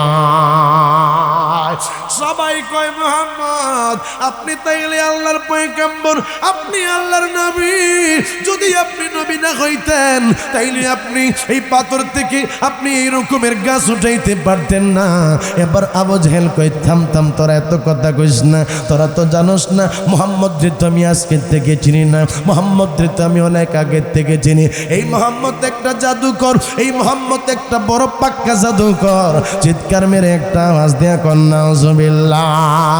আবু জেহেল কয়, আরে মুহাম্মদ জীবনে আমি অনেক অনেক বড় বড় জাদুকর দেখেছি, কিন্তু তোর মতোই আমি জাদুকর দেখি নাই। আমার মায়ের নবী ডাক দিয়া কই, চাচা আপনি আমারে জাদুকর কইলেন, কিন্তু ইমানটা আপনার ইমানের চোখ দিয়া তো আপনি আমি রাসূলুল্লাহকে দেখেন নাই। সবাই কালেমা পড়ে মুসলমান হইল, কিন্তু আবু জেহেল কালেমা পড়া মুসলমান হইল না।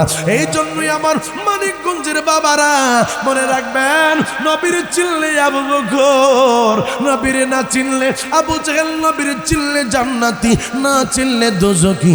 আমাদের দেশের মধ্যে অনেক মানুষ আছে যারা নবী চিনে না, যারা নবীরে মানতে চায় না, যারা নবীরে নিয়ে বাজান বিরুদ্ধাচরণ করে। মনে রাখবেন, মনে রাখবেন, আমার মায়ের নবী কোন সাধারণ মানুষ না। আমার মায়ের নবী এমন একজন নবী, আমার আল্লাহ, আমার আল্লাহ ঈসা নবীরে পাওয়ার দিল। ঈসা নবী মুর্দার চিন্তা করতো, ঈসা নবীরে আমার আল্লাহ পাওয়ার দিয়েছে।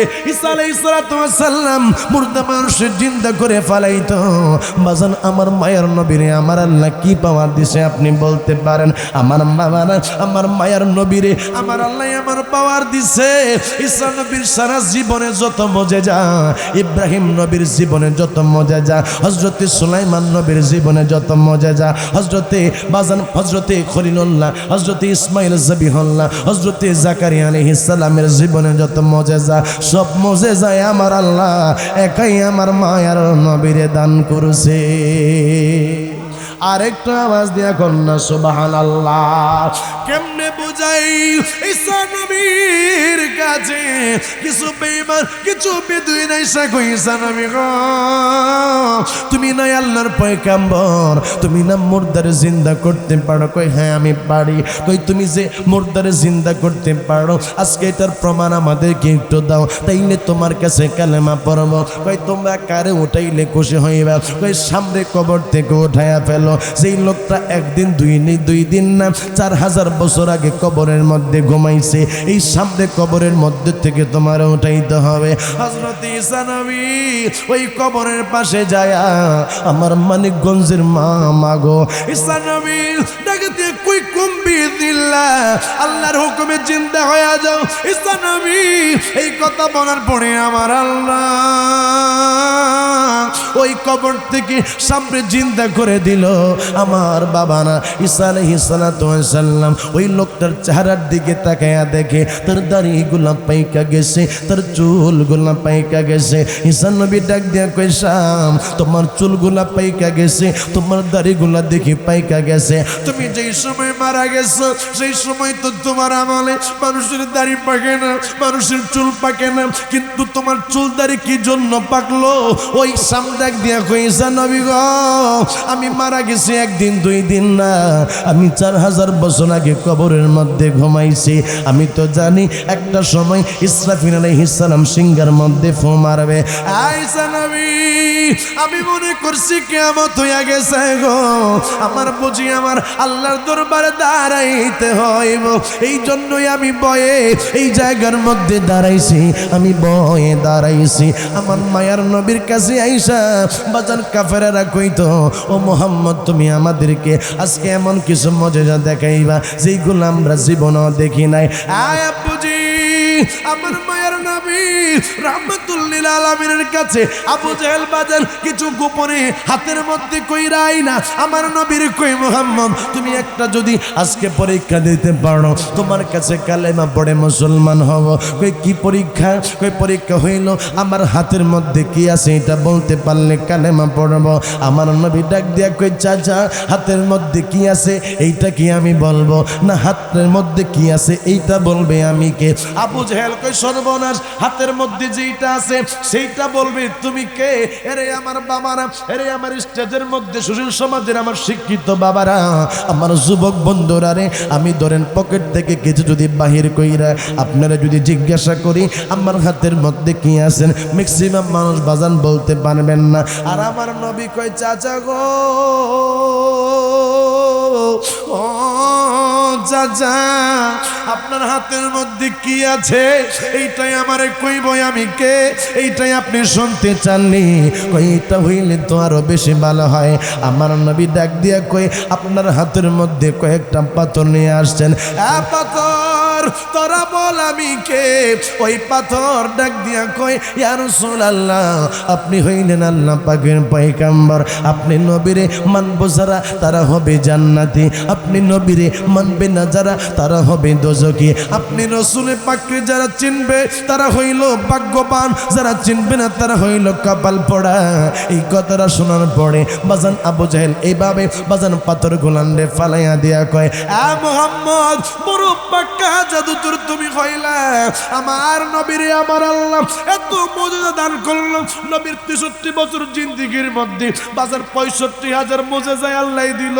যদি ঈসা নবী মানুষ জিন্দা করতো বাবা আমার মায়ের নবীর উম্মত আব্দুল কাদের জিলানী ও মরা মানুষে জিন্দা করেছে। চিৎকার মেরে কন্যা আল্লাহু আকবার। কঠিন হাসরের দিনে বেহেশতে যাবে না নবী উম্মত বিনে ইয়া রাসূলুল্লাহ মুহাব্বতে কোন আল্লাহু আকবার। যুবকের একটা আওয়াজ দিতে হবে। আজকে তোমাদের যে সংখ্যা আমি দেখলাম সেই অনুপাতে আমি আওয়াজ পাচ্ছি না। যারা এখনো দাঁড়িয়ে রয়েছেন, যারা এখনো বাইরে রয়েছেন, সকলকে বলবো জবানটা খুলে দিতে হবে, চিৎকার মেরে একটা আওয়াজ দিতে হবে। আমার বৃদ্ধ বাবার আগে একটা আওয়াজ দিবে, আমার পিতৃ সমতুল্য বাবারা জবান খুলবেন, যুবকরা স্টপ থাকবেন। আমার পিতৃ সমতুল্য বাবারা বলেন নারে তাকবীর, আপনারা স্টপ থাকেন, আমার যুবক বন্ধুরা একটা আওয়াজ দিবা, নারে তাকবীর। বলুন যুবকদের আওয়াজ আছে না নাই? যুবকদের ইশক আছে না নাই? নবীদের প্রেম আছে না নাই? সকল যুবকদের নবী প্রেম আছে না নাই? সকলে মিলে একটা আওয়াজ দিবেন, যুবক বৃদ্ধ কিশোর যারা রয়েছে সকলে নারে তাকবীর। কঠিন হাসরের দিনে বেহেশতে যাবে না নবী উম্মত বিনে, মাফ করিয়া দিবেন আল্লাহ, মাফ করিয়া দিবেন আল্লাহ নবীর ওসিলায়। চল নবীজির জান্নাতে মদিনাতে যাই, নবীজির গোলামের, নবীজির গোলামের কোনো চিন্তা নাই। চল নবীজির জান্নাতে মদিনাতে যাই। জবানটা খুলে কোন মারহাবা। আরে যুবকের দল খারাপ লাগে, কষ্ট হচ্ছে, কোন কি মারহাবা দেখছেন? আল্লাহু আকবার, নারে তাকবীর। বাবারা আমার দেখেন রিজিক যে কি একটা জিনিস। আজকে আমার প্রোগ্রাম ছিল ইন্ডিয়াতে। কোথায়? ইন্ডিয়াতে আমার প্রোগ্রাম ছিল। দেশের পরিস্থিতি ভালো না, আমার পাসপোর্ট, আমার ভিসা সব এম্বাসির মধ্যে। আপনারা জানেন আমাদের সেই ইয়ের মধ্যে যমুনা ফিউচার পার্কের এম্বাসির মধ্যে পাসপোর্ট, সেখানে আমার আজকে 7, 8, 9, 10, 11 ইন্ডিয়াতে থাকার কথা। প্রোগ্রাম ওখানে দিয়েছি। যখন দেখলাম যে ভিসা বন্ধ, তখন চিন্তা করে দেখছি আর বসে থেকে লাভ নাই। ওই রানা ভাই সাহেব আমার বাবাজিরা আমাকে দাওয়াত দিয়েছি, দাওয়াতটা নিলাম। দেখুন রিজিক আল্লাহ রাখছে এখানে, কেমনে যাব ইন্ডিয়াতে? কথা বলেন ঠিক কিনা? আল্লাহ বলে কিছু তো নবীর পাগল আছে, কিছু তো কবরের পাগল আছে, কিছু আমি আল্লাহর পাগল আছে। যারা ওই মানিকগঞ্জের মধ্যে ইদ্রিস হুজুরের জন্য বসে রয়েছে, কিছু মা বাবার পাগল আছে, যাদেরকে আমি আল্লাহ ওই মাহফিলের 10 তারিখের মাহফিলের জন্য বসিয়ে রাখছি। তুই কেমনে রে পাগলা ইন্ডিয়ার মধ্যে যাবি? নবীর পাগলদেরকে নিয়ে খেলা মানিকগঞ্জের জমিনে খেলতে হবে। কথা বলেন ঠিক কিনা? কে কে যাবে মদিনায়, মদিনাতি কান্দে নবী উম্মতের মায়ায়। সুবহানাল্লাহ। কে কে যাবে মদিনায়, মদিনাতি কান্দে নবী উম্মতের মায়ায়। দিন রজনী কান্দেন নবী সুয়ার আওয়াজায়। চল নবীজির জান্নাতে মদিনাতে যাই, চল নবীজির জান্নাতে মদিনাতে যাই। সুবহানাল্লাহ। আপনি বলেন হুজুর নবীজির জান্নাত, নবীজির জান্নাত মানে কি? আল্লাহ জান্নাতের মালিক, আর জান্নাতের মালিকানা দিয়েছেন আমার রাসূলে পাককে। জোরে কোন সুবহানাল্লাহ। ও বাবা, ওই জান্নাতের মধ্যে কোন নবী আমার রাসূলে পাকের আগে যাইতে পারবে না। আমার নবীর উম্মতের আগে কোন নবী রাসূলের উম্মতেরা জান্নাতে যাইতে পারবে না। আপনি কত নসিবওয়ালা আপনি চিন্তা করলেন না, আপনি কত ভাগ্যবান উম্মত আপনি চিন্তা করলেন না। আমার আল্লাহ আপনাকে আদম নবীর উম্মতের মতো বানায় নাই, মুসা নবীর উম্মতের মতো বানায় নাই, দাউদ নবীর উম্মতের মতো বানায় নাই, আল্লাহ ঈসা নবীর উম্মতের মতো বানায় নাই। আল্লাহ এমন একজন নবীর উম্মত আপনাকে বানিয়েছে, যদিও আদম নবীর উম্মত আজ থেকে হাজার হাজার বছর আগে তারা দুনিয়ার মধ্যে এসে তারা কবরের মধ্যে শায়িত। হিসাব করলে তাদের তো আগে জান্নাতে যাওয়ার দরকার, হিসাব করলে তাদের তো হাসরের ময়দানে বিচার আগে হওয়ার দরকার। আমার আল্লাহ বলে না না না, আমার আখিরি জামানার নবীর উম্মত যারা, আমি আল্লাহ তাদেরকে পর্দার অন্তরে রাখবো। তারা তো অনেকে গুনাহ করে ফেলেছে, আমি আল্লাহ জানি। তারা তো আমার আখিরি জামানার নবীর উম্মত। আজকে তারা বেইজ্জতি হলে আমার নবী বেইজ্জতি হয়ে যাবে। আপনারা যারা রয়েছে আপনাদের সকলকে আমার আল্লাহ ওই হাসরের ময়দানে পর্দার অন্তরালে আল্লাহ পাক আপনার আমার হিসাব নিকাশ কোন রকমের নিয়ে জান্নাত দান করে দিবে। জবান খুলে কন্যা সুবহানাল্লাহ। এই জন্য বাজান ওই নবীর উম্মত যেই নবীকে আমার আল্লাহ এত ক্ষমতা দিয়েছেন, যেই রসুলের পাক এইভাবে পানির উপরে হাত রাখছে। ভাইবা কেমনি আপনাদেরকে বোঝাই, রসুলের পাক একভাবে পানির উপরে হাত রাখছে, পানির উপরে হাত রাখার পরে অল্প কিছু পানি বাজান নবীজি হাত মোবারক রাখার পরে নবীজির হাত মোবারক থেকে পানির ফোয়ারা বাহির হওয়া শুরু হয়ে গেছে। আমরা তো সেই নবীর উম্মত যেই নবীজির থুতু মোবারক বাজান, থুতু মোবারক বাজান কোনো লবণাক্ত পানির মধ্যে পড়লে মিঠা পানিতে রূপান্তরিত হয়ে যাইত। আমরা তো সেই নবীর উম্মত যেই নবীর কদম মোবারক, পা মোবারক কোনো পাথরের মধ্যে পড়লে ওই পাথরটা বাজান সাথে সাথে তুলার মতো নরম হয়ে যাইত। আমরা তো সেই নবীর উম্মত যেই রসুলের পাক রাস্তা দিয়ে হাইটা গেলে 3 দিন 3 রাত্র পর্যন্ত ওই রাস্তার মধ্যে মেশকো আম্বরের সুঘ্রাণ বাহির হইতে থাকতো। চিৎকার মেরে কোন সুবহানাল্লাহ। আপনি আর আমি দেখুন না আপনি আর আমি বাজান এখন যদি থুতু দেন, নিজের থুতু নিজের হাতের মধ্যে নিয়ে বাজান একটা গোসা মারলে দেখবেন বাজান কি দুর্গন্ধ তৈরি হয়ে যায়। কিন্তু আমার নবী থুতু মোবারক ফালাইলে, আমার নবীজি কফ মোবারক ফালাইলে সাহাবায়ে কেরাম হাত পেতে দিত, ইয়া রাসূলুল্লাহ আপনি থুতু মোবারক আমার হাতের মধ্যে ফেলান। আমার নবীর সাহাবায়ে কেরাম নবীজির থুতু মোবারক হাতের মধ্যে নিয়ে তারা এইভাবে মালিশ করতে থাকতো, মুখের মধ্যে লাগাইতো, দেহের মধ্যে লাগাইতো। সাহাবায়ে কেরাম বলতো আমার নবীজির থুতু মোবারক থেকে মেশকো আম্বরের সুঘ্রাণগুলো বাহির হইতে থাকে। আমার নবী তো ওই নবী যেই নবী প্রস্রাব মোবারক করলে প্রস্রাব মোবারক থেকে মেশকো আম্বরের সুঘ্রাণ বাহির হতে থাকতো। হায়রে কেমন নবীর উম্মত হইলাম আমি। তো হিসাব করে দেখি আমার নবীর কোন উম্মত জাহান্নামের মধ্যে যাবে না, সবাই জান্নাতে যাবে। মনে রাখবেন জাহান্নাম সবাইকে আল্লাহ দেখাবে, সবাইকে আল্লাহ দেখাবে। যেই সময় আপনি জান্নাতের মধ্যে যাবেন ওই সময় আল্লাহ একটা ফুলসিরাতের পুল আল্লাহ রেখেছেন, এই ফুলসিরাতের পুলের নিচে জাহান্নাম আল্লাহ রেখেছেন। এই জাহান্নামের দিকে আপনি বাজান যে সময় আমার আল্লাহ জান্নাত দিবে আল্লাহ আপনাকে তাকাইতে বলবেন, জাহান্নামের দিকে তাকা, তোর জায়গাটা এখানে ছিল কিন্তু তুই নামাজ পড়েছিস, আমার নবীকে মহব্বত করেছিস, তুই আমি আল্লাহ পাকে রোজা করেছিস, এই জন্য আমি আল্লাহ আজকে তোকে জাহান্নামের মধ্যে দিলাম না, আমি আল্লাহ তোরে জান্নাত দান করে দিলাম। আমরা তো সেই নবীর উম্মত যেই মায়ান নবী রাহমাতুল লিল আলামিন প্রস্রাব মোবারক করলে প্রস্রাব মোবারক থেকে মেশকো আম্বরের সুঘ্রাণ বাহির হইতো। আমরা তো সেই নবীর উম্মত। আম্মাজান আয়েশা সিদ্দিকা বলে নবীজির কখনো হাজত মোবারক দেখলাম না, রসুলের পাক যেই সময় ডেকুর দিত সেই সময় মেশকো আম্বরের সুঘ্রাণ বাহির হয়। আমার একবার চিন্তা হলো রসুলের পাকের হাজত মোবারক যদি দেখতে পারতাম আমার কাছে বড় ভালো লাগতো। আমার নবীজি বাজান যেই সময় তিনি হাজত মোবারক সারতেন নবীজির কাছে যদি বাজান গেরাও দেওয়ার মতো কিছু না থাকতো আমার নবী সেই সময় এই সাইডের গাছকে ডাক দিতেন, ওই সাইডের গাছকে ডাক দিতেন, সামনের গাছকে ডাক দিতেন। গাছ সেই জায়গার মধ্য থেকে বাজান এই দিকে সেই দিকে নাড়া দিয়ে সেই জায়গা থেকে গোড়া উঠে আমার নবীর কাছে চলে আসতেন, আমার নবীকে ছায়া দিতেন।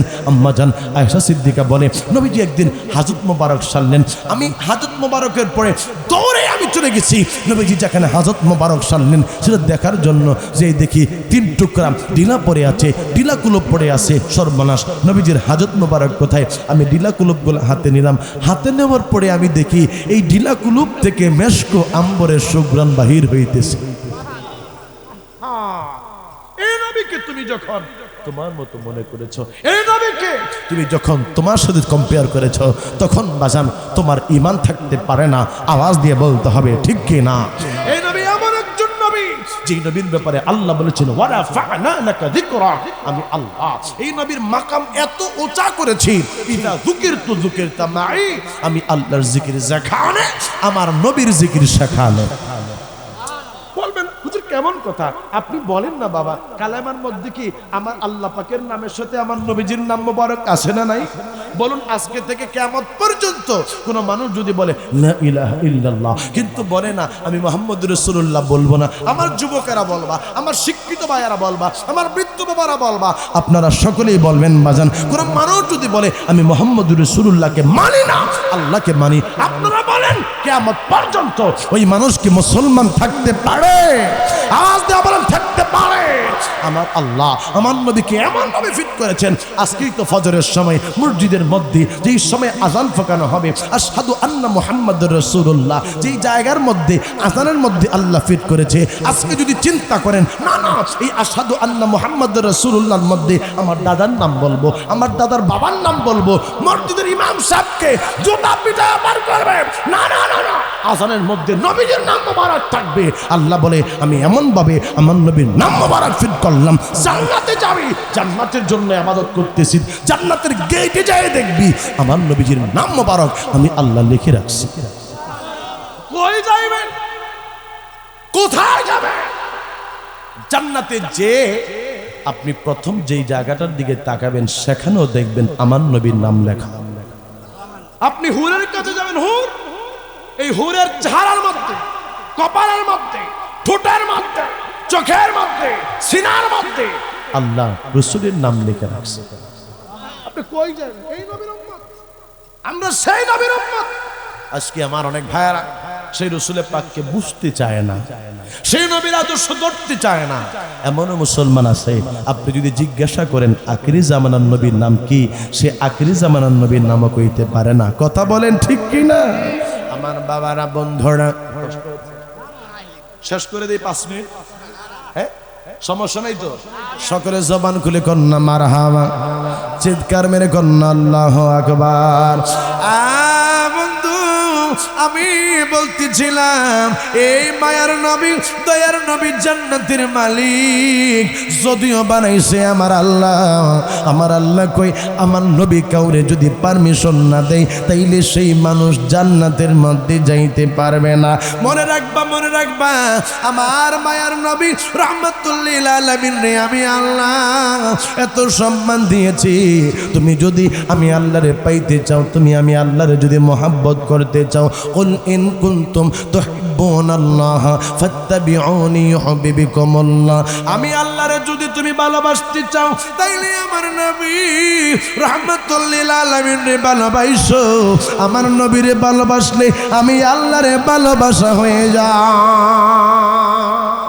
ও গো আমার নূরের নবী, দেখিতে চাই তোমার নূরের ছবি। নবীজির চেহারা মোবারক আমরা দেখতে চাই কি চাই না?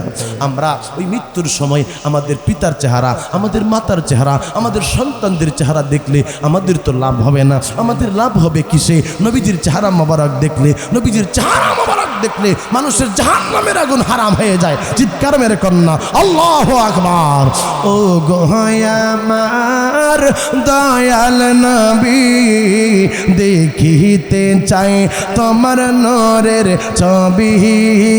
দয়া যদি লাগে তোমার, দয়া যদি লাগে তোমার, নাও না আমায় আপন করে।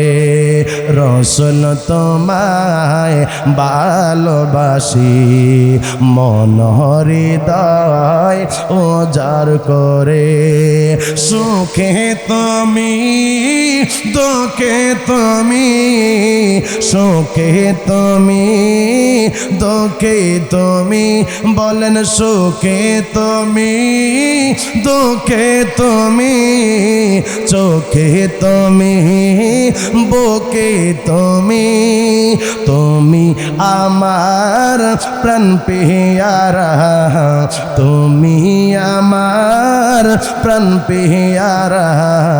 তাই তো কাঁদি তোমার দিদার চেয়ে, রসুল তোমায় ভালোবাসি, মন হৃদয় উজাড় করে। চিৎকার মেরে কন্যা আমিন।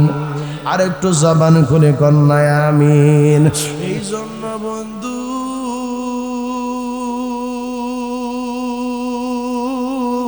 ও আমার পর্দা নেশিন মা, যদি গো মা ভালোবাসতে চাও আমার নবীরে, তাইলে মা ভালোবাসার মতো ভালোবাসো।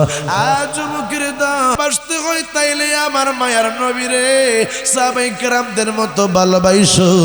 তাইলেই দেখবা তোমার কবরে হাসরে মিজানে কোনো পাই নাই, চিত্তেও কোনো চিন্তা নাই। কোনো একজন মানুষ তোমার আমার জন্য বাজান থাকবে, তিনি হইলেন নবী রাহমাতাল লিল আলামিন। কথা বলেন ঠিক কিনা?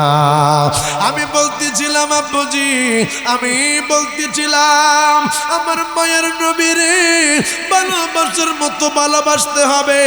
আমার মায়ের নবীর একজন সাহাবী ছিল বাবা, যার চেহারাটা দেখতে ভালো ছিল না।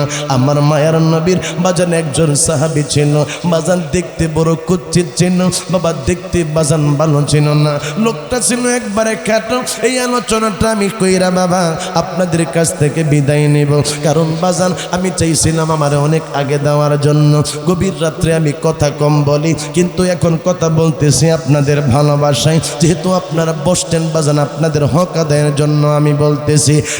বন্ধু আপনি বলতে পারেন হুজুর আমার তো সুন্দর চেহারা নাই, আমার তো ভালো কোনো আমল নাই, আমার আল্লাহ আমারে কি আমার মায়ের নবী পছন্দ করবে? আমার মায়ের নবী কি আমারে চিনবে?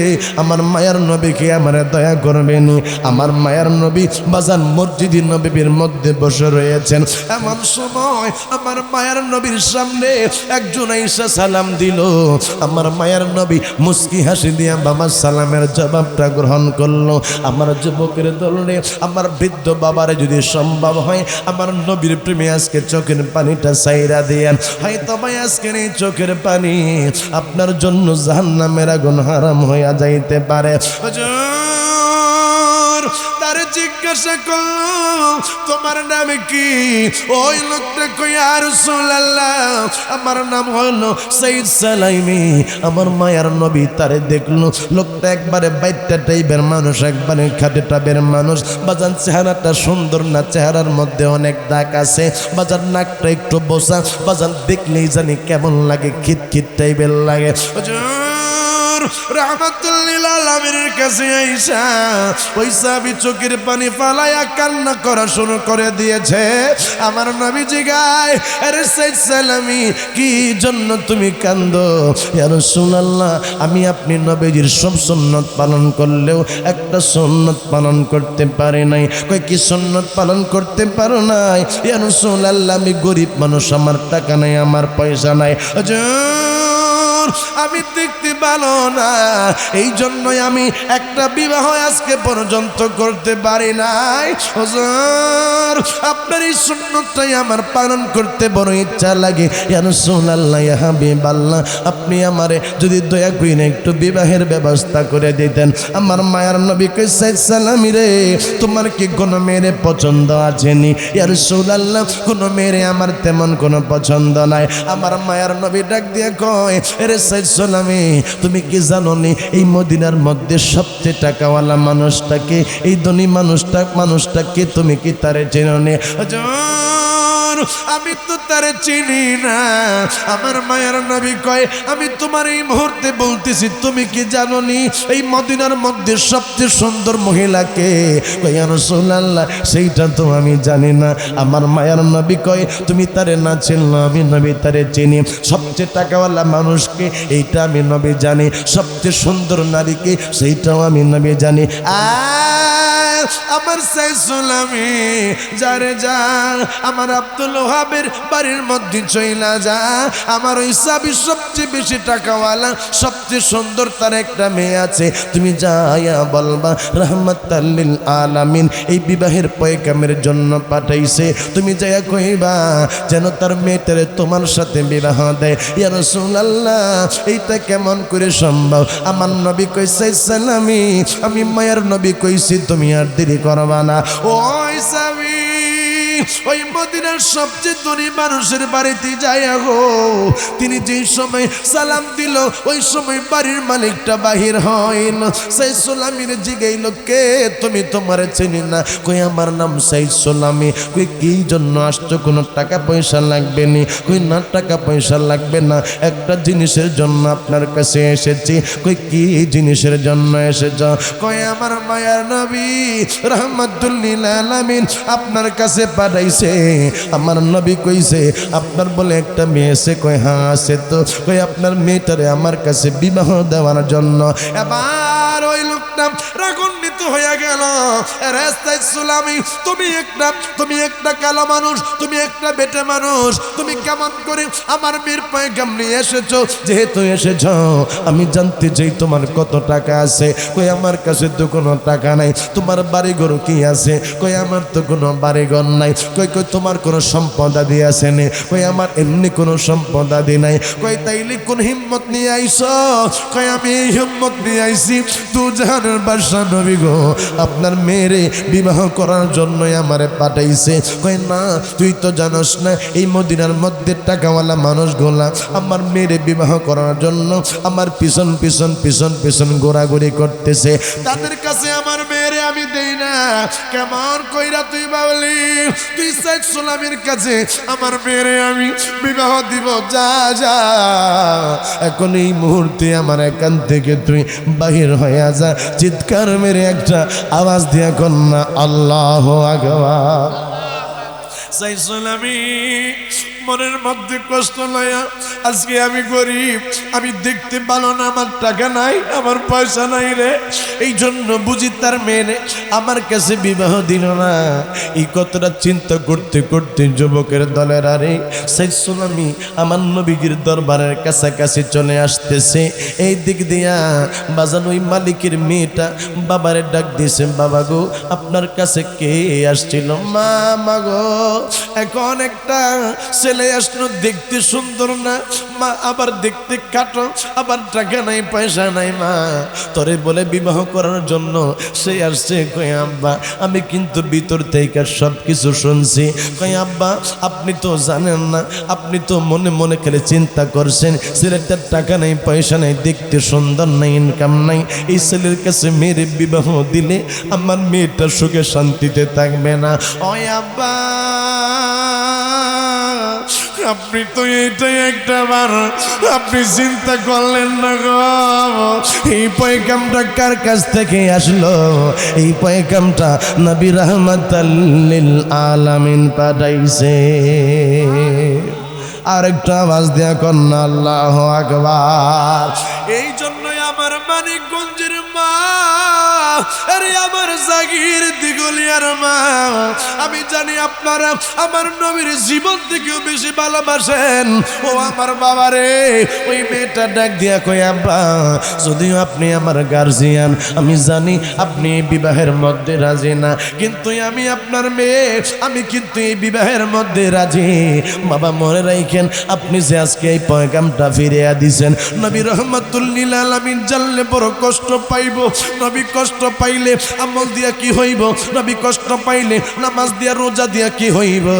ও আব্বা তাড়াতাড়ি আপনি আমার মায়ার নবীর কাছে চলে যান, আমি নবীজির পছন্দ করা ছেলেরই আমি বিবাহ করতে চাই। ও আব্বা আমার মায়ার নবী তো আমার জন্য খারাপ কোনো ছেলে যাবে না। আব্বা গো আপনি এখন তাড়াতাড়ি যাইয়া নবী রাহমাতাল লিল আলামিন রে বলেন সেই বিবাহের জন্য আমরা সবাই রাজি আছি। আমার মায়ার নবী রাহমাতুল লিল আলামিনের কাছে ওই সাহাবী যাইয়া বাপ যায়ার কইয়া রাসূলুল্লাহ ও মায়ার নবী গো আমি বুঝতে পারি নাই আমার মেয়েটার বিবাহের পয়গামটা আমি ফিরিয়ে দিছি, আপনি আমারে ক্ষমা করে দেন ইয়া রাসূলুল্লাহ, আমরা সবাই বিবাহের জন্য রাজি আছি গো, বিবাহের জন্য রাজি আছি। আমার নবী সাইদ সুলামির ডাক দিয়া কয় রে সাইদ সুলামি আয় রে বাবা আয়, তোর জন্য আজকে খুশির সংবাদ, সবচেয়ে মদিনার মধ্যে টাকাওয়ালা মানুষ এবং সবচেয়ে সুন্দর মানুষে তুই বিবাহ করতেছ, তোর কাছে টিকি আছে, কত টাকা আছে? কই ইয়া রাসূলুল্লাহ আমার কাছে একটা টাকাও নাই। আমার মায়ার নবী এবার ডাক দিয়া কই আমার সাহাবীরা দেখে আসো, আমার সাইদ সুলামির কিছু দিবা। এ বাবা সেই জায়গার মধ্যে হযরত ওমর ইবনুল খাত্তাব বাবা 100 দিরহাম তারে দিল। আমার মায়ার নবী কই এই টাকা দিয়া তুমি বাজারের মধ্যে যাইয়া তোমার বউর জন্য তুমি কাপড় চোপড় কিনবা, শাড়ি কাপড় কিনবা, তোমার জন্য যা যা লাগে তুমি কিনবা। এই লোকটা বাবা মদিনার বাজারের মধ্যে গেল, যুবক অবাক বাজারের মধ্যে যায় আরে বাজার যে সময় কাপড় চোপড় কিনবে বিবাহের জন্য তিনি যে সময় পোশাক পরিচ্ছদ কিনবে কে জানি ডাক দেয়া কই জিহাদ জিহাদ এই লোকটাই ডাক দেয়া কই কিসের জিহাদ কই মক্কা থেকে মানুষ আসতেছে মদিনার মধ্যে আক্রমণ করার জন্য এই সাইসুলামি বিবাহের কথা বইলা যায় একটা ঘোড়া কিনছে আর একটা ওই টাকা দিয়ে তরবারি কিনা বাজান গোসে ঘোড়ার উপরে সওয়ার হইয়া চইলা গেছে যুদ্ধের ময়দানে এইভাবে মুখের মধ্যে সে বাজান একটা নেকাব পড়লো যেন তার চেহারা না চেনা যায় যুদ্ধের মাঠের মধ্যে গেল এই দিক থেকে আমার মায়ের নবীর দলের লোক ওই দিক থেকে কাফেরের লোক আমার নবীর দলে বাজান এই লোকটা এসে গেল সবাই তার চেহারার দিকে তাকায় রইল কিন্তু তার চেহারা তো বাজান নেকাব দিয়া বান্দা চিনা যায় না কে ও যুবকের দলেরা এবার এই সাইসুলামি বাজান যুদ্ধের মধ্যে বাজান যুদ্ধ করা শুরু করে দিল অনেক কাফেরদেরকে বাজান সে নিহত করে ফেলাইল সাইসুলামি আর সহ্য করতে পারে না সেই জায়গার মধ্যে তার কাফেরেরা বেঈমানেরা আক্রমণ করা শুরু করে দিল সাইসুলামিও মারা গেল বাজান আমার মায়ের নবী যুদ্ধ শেষ হওয়ার পরে সমস্ত সাহাবায়ে কেরামের খোঁজ খবর নিল আমার নবী যায়া দেখে রে একটা লোক এই জায়গার মধ্যে বাজান খন্ড খন্ড অবস্থার মধ্যে পড়ে আছে মুখের মধ্যে নেকাবটা লাগানো আল্লাহর নবী এই মুখের নেকাবটা খুলাইয়া তাকাইয়া দেখে রে এইটা আর কেউ না এইটা হইল আমার নবীর সাইসালাম আমার মায়ের নবী চোখের পানিগুলা চাইরা দিয়া কয় এর সাইসালামি আজকে তোর বাসর ঘর করার কথা ছিল আজকে তো তোর বিবির সাথে তোর থাকার কথা ছিল তুই কেমন পাগল রে তুই আজকে বাসর ঘর না কইরা আজকে তোর জীবনটারে তুই কোরবান করে দিলি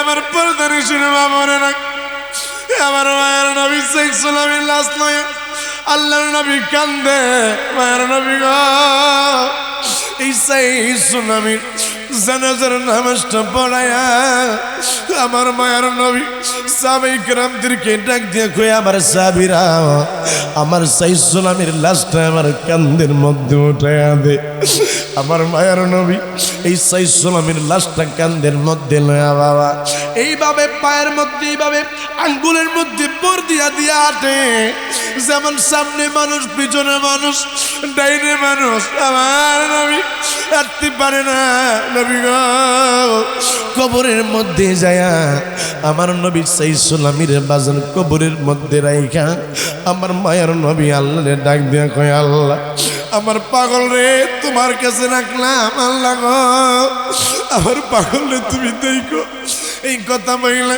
আমার মায়ের নবী কবর থেকে যে সময় উঠতেছিল আমার নবীজি বাজান একটা মুস্কি হাসি দিয়া পার ফালাইলো সাহাবায়ে কেরাম কয় ইয়া রাসূলুল্লাহ একটা কথা আমরা জিজ্ঞাসা করতে চাই হুজুর আপনি যে সময় সাইসুলামির লাশ কান্দের মধ্যে লয়া গো আপনি যে সময় আসতেছিলেন সেই সময় দেখি আপনি আঙ্গুলের মধ্যে ভর দিয়া দিয়া আপনি সামনে হাঁটতেছিলেন আমার নবীর কই ইয়া রাসূলুল্লাহ এইটার কারণ বুঝলাম না আমার নবী সাহাবায়ে কেরামদেরকে ডাক দিয়া কই সাহাবীরা তোমরা যেইটা দেখো আমি নবী যেইটা দেখি তোমরা তো সেইটা দেখো না আমি যেই সময় সাইসুলামির লাশটা আমি কান্দের মধ্যে লইলাম আমি নবী দেখি আমার ডাইনে আমার বামে আমার সামনে লক্ষ লক্ষ কোটি কোটি ফেরেশতা এই সাইসুলামির জানাজার মধ্যে উপস্থিত হইয়া সাইসুলামির লাশটা লইয়া কবরের মধ্যে যাইতেছে পাগল হইল ওয়াসকরণি জুব্বা দিল তারে আমি পাগল চাই না কিছু চাই যে তোমারে প্রিয় হাবিব পাগলের রাখছ কেন দূরে ও প্রিয় হাবিব পাগলের রাখছ কেন দূরে পাগল হইয়া হযরত বেলাল খোঁজে তোমারে ওই বেলালের মহতন আশিক বানাও আমারে বলেন ওই বেলালের মহতন আশিক বানাও আমারে প্রিয় হাবিব পাগলের রাখছো কেন দূরে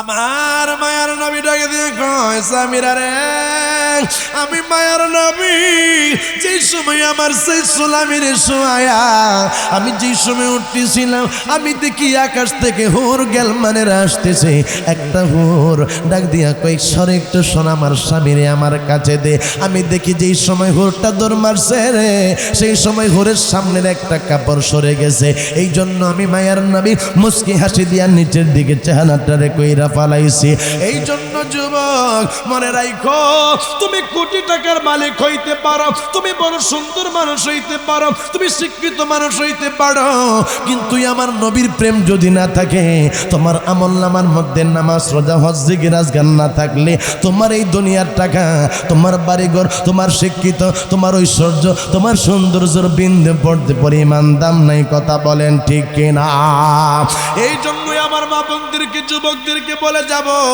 আমলের জিন্দেগি গঠন করতে হবে বেশি বেশি আমল করতে হবে লাস্ট কথায় আমি বইলা যাই আপনারা জানেন আমার প্রত্যেকটা কথার মধ্যে লাস্টে একটা কথা থাকে মা বাবার খেদমত করা লাগবে আজকে এইখানে আইসা কই হুজুর সারনাত করলে ভালো লাগবে মানুষগুলা দাঁড়ায় রইছে জায়গা নাই আজকে ইদ্রিস হোসেন আল কাদরির দেশের মানুষ পাগল থাকে বিদেশের মানুষ আমি গুনাহগারের জন্য পাগল কি জন্য পাগল এই জায়গার মধ্যে বসেছি একটা মাত্র দোয়া লয়া আমার মা আমার জন্য দোয়া করছে রে এই জন্য যেই জায়গার মধ্যে আমি গুনাহগার যাই কই হুজুর এখন নোট করেন আগামী বছর কোন দিন আসবেন বইলা যান বাজান আল্লাহ মাফ করুক এইটা অহংকার তাকাম্বরের কিছু না আমার মাই দোয়া করছে বাবা আজকে তো মা নাই কিন্তু মার দোয়া ঠিকই কাজে লাগা গেছে মনে রাখবেন আপনারা যদি দুনিয়ার মধ্যে ভালো কিছু করতে চান তাইলে মা বাবার সন্তুষ্ট করবেন আমার আল্লাহ মা বাবার দোয়া আপনারে ওলি আল্লাহ বানায়া দিব